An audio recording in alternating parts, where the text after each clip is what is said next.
Hi, welcome back to the Red Dice Diaries, and today I'm going to be talking a little bit about this, the Pamphlet of Pantheons by James Holloway.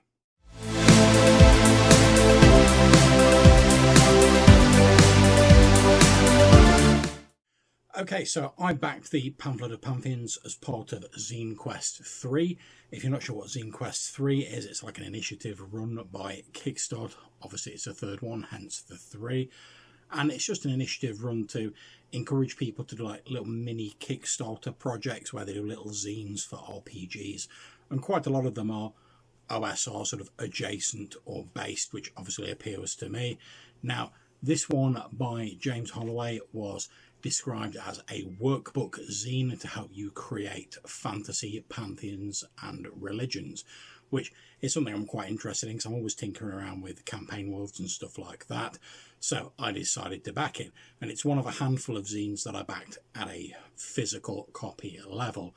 Now, I'd have loved to have backed more, but with sort of postage costs being what they are, it wasn't really possible. I'd have only been able to back about a quarter of the zines I did if I backed them all as physical ones. So it was only the ones that could send to the UK and a couple of others that I was really desperate to get hold of that I backed at a physical level. And I've had the PDF of this for a little bit and sort of given it a read over. And finally today, this physical copy has arrived. So let's take a look at it, shall we? Okay, so first of all, we've got this lovely piece of cover art here showing this strange, fiery, no doubt divine-like being with this almost card-like array of a sort of halo around it. So if we turn over to the back, again, we've got some lovely artwork. And it says, create gods, pantheons and religions for your fantasy RPGs quickly with the Pamphlet of Pantheons. Compatible with any games that include made-up polytheism, which I like. That gave me a little bit of a chuckle. And of course, that's most D&D games. And for more gods and monsters, follow at Gonzo History on Twitter or listen to the Monster Man podcast, which I've listened to and I very much enjoy. Highly recommend it. So let's crack open the book, shall we? So we start off here with a little introduction where he says that creating a pantheon for a fantasy game is tricky because if you want to do that really in-depth sort of fantasy pantheon, it can require an awful lot of work and research, far more than a typical GM wants to put into what, unless you've got really dedicated players, is probably a fairly small aspect of your campaign world, at least at the start. Then we get some instructions on how to use the pamphlet.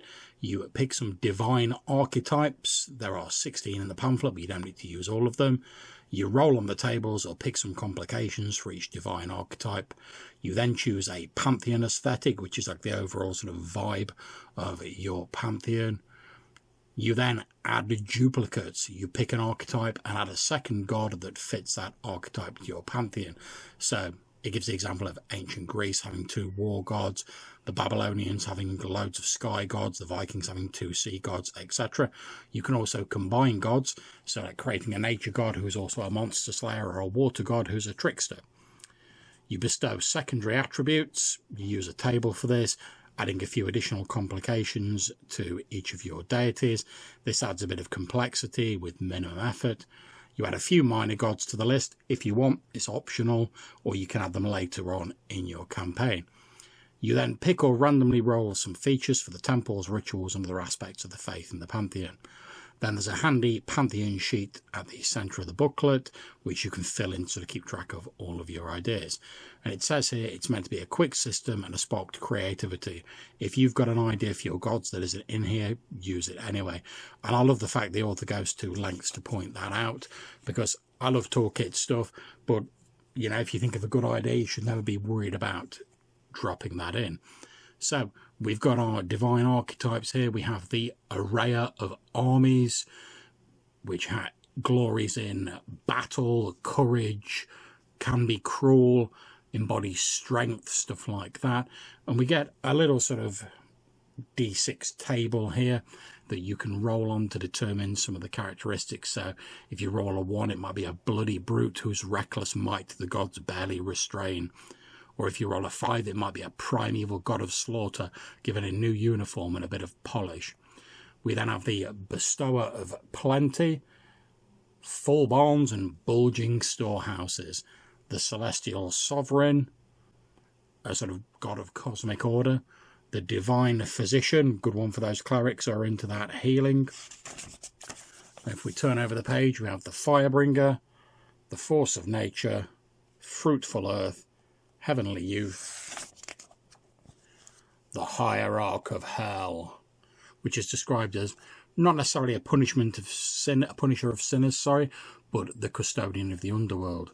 We also have the Keeper of Mysteries, so that's your sort of like magic or enlightenment god, the Laughing Rogue, the Light of Heaven, the Monster Slayer up there, the Outsider, the Wild Card, and the Worker of Evil. 'Cause let's face it, pretty much every fantasy pantheon needs that evil god to keep the complications coming.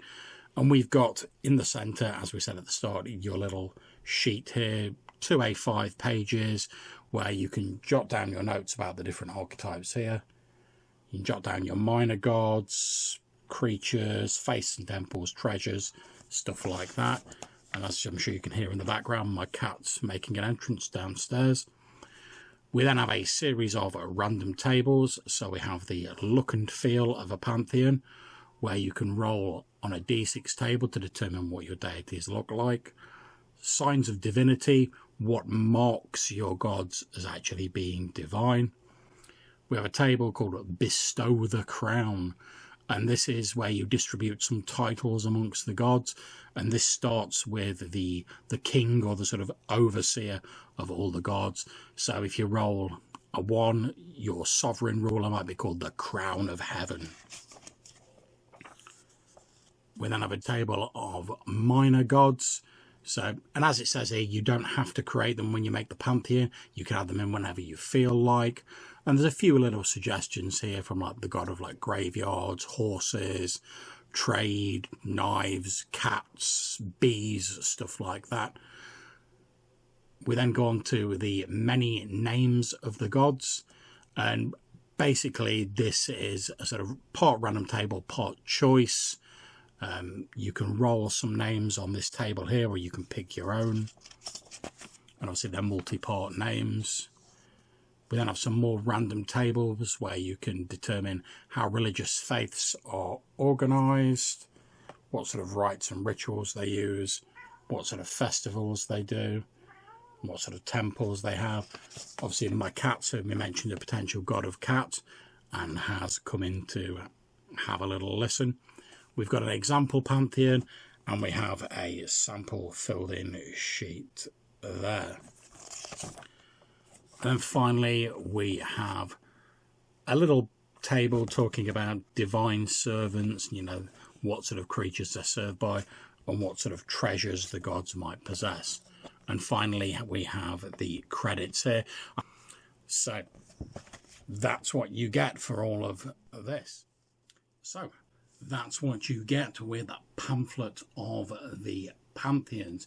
And this didn't really cost much at all. For my printed copy, it only cost me £5 in UK money, which at the time of recording is about $3.58 US. So not a lot at all. It's got a nice tough cover. It's only 20 pages long, but you know, for a £5, and also it's a fun little exercise, and it's like I say, it's more of a sort of a toolkit or sort of like an imagination spurrer for your D&D fantasy campaign. So if you are struggling with creating a pantheon for your game, or maybe you just want some ideas or something to like give you that kickstart to get yourself going, I think this is a really great buy. I'm not sure whether it's available outside of Kickstarter, and obviously the campaign has ended now, but if you can find yourself a copy and you're looking for something to, like I say, give you that bit of a kickstart of an idea, you could definitely do far worse than getting hold of a copy of the Pamphlet of Pantheons. And I'm looking forward to, in my OSE campaign, which we've already sort of roughly sketched out the like immortals or deity in my setting, I'm looking forward to maybe taking a bit of a tip from some of this, and definitely potentially using some of the minor god stuff in here. And some of these D6 like little random tables just to fill out some of the aspects of the religions in my campaign world. So, like I say, great buy, great little book, and really, for me, epitomises what Zinequest is about. It's a lovely looking little zine that focuses on one thing, does it very well at an inexpensive price, and could really add a lot to your game. So I hope you've enjoyed this video. If you have, please like, subscribe, share, all of that good stuff, and hopefully I'll catch you soon. Take it easy.